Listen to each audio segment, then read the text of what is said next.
they've got a big investment in this. You know, an average Joe like me that's got a couple in the back to heat the building here, it's not a big deal if I go down, you know, because there's so many out there that are doing it, it's irrelevant. So, fun fact, energy consumption. So, to put it in perspective, Bitcoin's energy consumption at its peak rivaled countries like Argentina. But that was quite a few years ago now. We've gone pretty much green energy now, like renewable energies, like hydroelectric energy like we have here in Manitoba, geothermal energy in Greenland. And there's also burn-offs that are happening with the oil companies where they would normally just burn it off. Where you drive around, you see those burn-offs going on. They create electrical generators from that burn off, and then they run Bitcoin miners. So it would have got burned into nothing anyways. It doesn't really matter, but there's a lot more green energy happening right now. There's a huge amount of energy in traditional finance, way more than Bitcoin, to secure a worldwide ledger that is immutable, that is safe to use for everybody. It's a pretty big accomplishment. So wallets, where do you keep your crypto? So there's hot wallets and there's cold wallets. Cold wallets are generally considered either offline storage or air-gapped from the internet. So if you have like a Trezor, I think I've got one over here. If you have a hardware wallet like this, it's air-gapped from the internet, and you can put your funds on there, like your cryptocurrencies on there, and no one can get at it because it's air-gapped from the internet. You can also have things like web wallets, which will go on your phone, which anybody that wants to set one up, we can help them do that tonight. One of them is called Trust Wallet. So if you look on your provider for like your app store and look for Trust Wallet, you can download that, and I can help you set that up if you want to do that. It's pretty easy and it's pretty simple. And when you actually see how easy it is to send from one person to another, most people are really shocked. They always think, that's it, that's all there is to it. That's so much easier than what I do all the time. I mean, so yeah, the Trust Wallet is a hot wallet. So yeah. The exchange is considered hot wallets? No, the exchange is even worse than a hot wallet. The exchange is not a wallet at all, it's the exchange. Oh. Because a wallet, you own the private keys to. In other words, that nobody can get to it unless they know your private keys. Whereas with the exchange, yes, they don't give you private keys because you're agreeing to have monopoly money. So it's a lot of people lost a fortune on Quadriga, including family members of mine, even though I've been up here since 2013 harping at people not to leave money on exchanges, only put them into hardware wallets. Or at the very least on a phone wallet, a web-based wallet. You're even better with that than putting them on exchanges. If I understand people say, well, I use the exchange all the time. Okay, great, you use the exchange. So part of your procedure that you do is when you're done using the exchange, because you're not going to be trading 24/7, you're going to be living life, I would hope, because I know those guys that do that and they are not happy people, I'll tell you that much. But anyway, so when you do that, you take your coins off the exchange and you put it back on your Trezor. That's all. I mean, okay, you're going to take a tiny hit for putting them back on again if you want to trade them, but you're not going to lose them all. And that's the most important thing, is not losing them, right? So really, really important. I can't emphasize enough. Do not trust exchanges.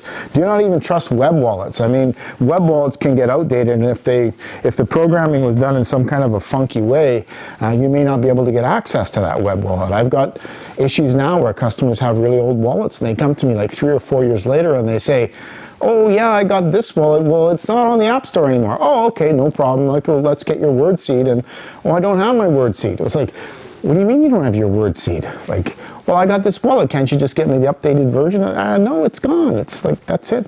Your crypto's gone. It's toast. Yeah, it really is heartbreaking. I know a guy who I kept harping at him, good friend of mine, and I said to him, you know, you need to back up your wallet. He had like $80,000 on his web wallet, on his phone, and was going to Vegas, lost his phone. I said, did you back up that wallet? Nope, never backed it up. That 80 grand, that was back in 2015, so I hate to think how much he actually lost now. With the price that crypto's gone up to now, yeah, he lost a fortune. But that's a good example, because had he just stored his word seed, which is simple enough, it's 12 words on a web wallet, you take those 12 words, you put them in a safety deposit box, or give them to a lawyer, or whatever you need to do. Preferably, if you've got more than the value of your phone, you should get a hardware wallet. So that's always kind of my rule of thumb. When you've got a web wallet, if you put more than the value of your phone on there, time for a hardware wallet.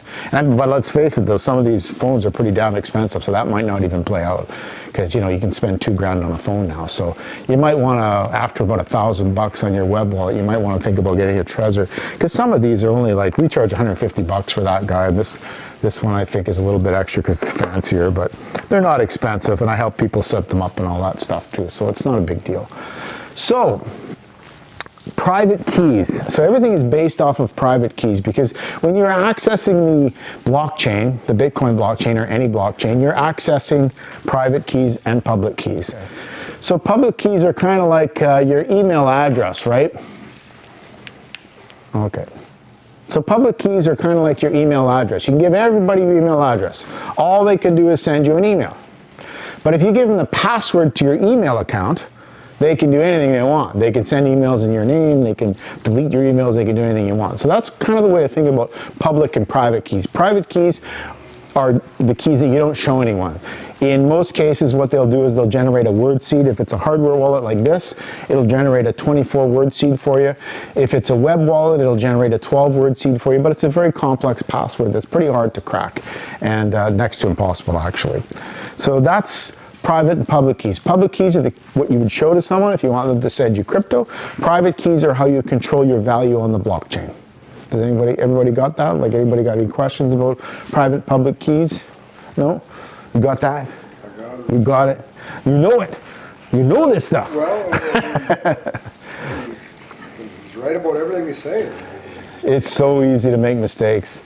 It's an unfortunate thing, is because you're in charge of this, you can make big mistakes with this. Like, you can't go to the bank and say, hey, I really screwed up, I lost my word seed, can you fix this for me? That's it, that's gone to the Bitcoin gods, and we heard recently that it's up to 40% now. It's been lost, and that just increases the value because nobody can retrieve this. That's like So, 7 or 8 million Bitcoins. yeah, it's just crazy amounts of money. It just makes mine more valuable. Absolutely, it makes everybody's a little more valuable, right? So that's private, public keys, and that's kind of a gloss over.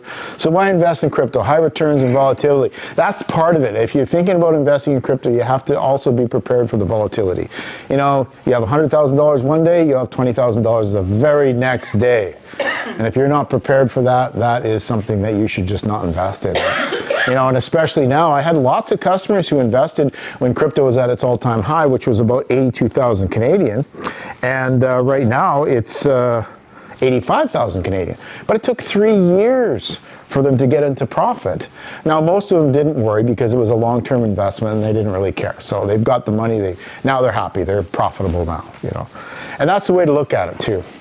It's a good diversification. Most traditional people are now saying that a portion of your portfolio to put into crypto is actually a good idea. Even if it's only 5%, it's a good idea because it could grow exponentially. Even if you don't even believe in it, put something in there because it could grow exponentially and it could make it the most valuable investment that you own.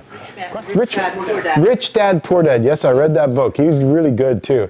And he's completely recommending Bitcoin because our country currency is becoming so devalued now. That's, we have that conversation all the time with people whereby they say, my house is worth X amount of dollars. Well, no, it's not actually. Your money's worth less.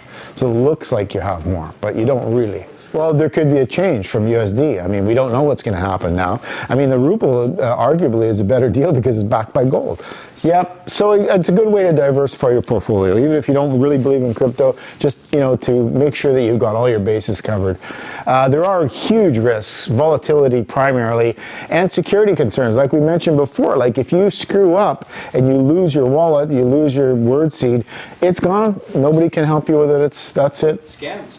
And scams. Lots of people, yeah, they say, oh, I will make you blah, blah, blah, but all you got to do is send me your crypto. Well, guess what? You send me your crypto. I had this go on for with a poor guy who got ripped off, and I just said to him, I said, listen, all you can do now is say no. That's it. That's all you have to learn how to do is say no, because they're going to come up with every kind of story you can imagine as to why they're going to send you all of this money, but you're just going to have to give them a little bit more.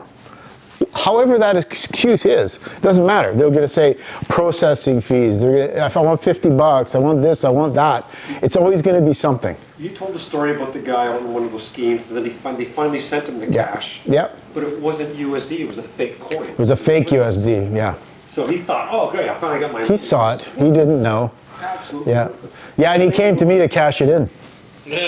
And never mind, I hadn't seen this scam before. They created it was called USD. It was actually USDT, and it was called USDT, but it was I don't know how they got that through, unless they just created it locally or however they did it. But anyways, it came into my wallet, and it was a substantial amount of money. It was about $100,000 Canadian. But the thing is, it said USDT, but it was worthless. It had a value of 0 because it wasn't on the Ethereum blockchain. So it was an ERC20 named the same thing, or maybe with a space or something that you couldn't see or something. I don't know how they did it, but yeah. And I just said to him, I said, I'll send it back to you. It'll cost me $5 to do that, because Ethereum cost about $5 to send at the time. I said, I'll send this right back to you, but it's not worth anything, and I can't give you anything. So that was kind of a weird thing. So, blockchain, it's beyond digital currency. It's gone into all sorts of things now: real estate, healthcare, movies, you name it. With NFTs and valuables and collectibles, crypto's just expanded out beyond more than we ever thought it would, basically. And Ethereum, I wanted to touch a little bit on Ethereum because it's smart contracts. Smart contracts are where you can basically set up parameters that get fulfilled automatically based on yes and no questions. So I want to paint your house. We put it on a blockchain. I'm painting Linda's house. Linda says, I want blue. I say, yes, I agree, blue. I want Benjamin Moore, blah, blah, blah. Yes, I bought Benjamin Moore. And we can go back and forth like that, all being recorded on a blockchain. And then finally at the end, I go, I want Linda to approve my job. And you look at it and you go, no, I don't think so. You put one coat and you agreed to put 2, and I watched you. So you say, okay, do another coat, done. And then you say, okay, I like it. I say, yeah, good. The contract pays me out. And that sort of automation is available on a lot of different platforms right now. There's even organizations that will hire you based on blockchain technology. And if you do a fulfillment of the job, you'll get paid out automatically. And that's just one example of smart contracts. Smart contracts can be just the same as any traditional contract that you see out there. It's just a matter of making it so it's completely on the blockchain, so that nobody has control over it.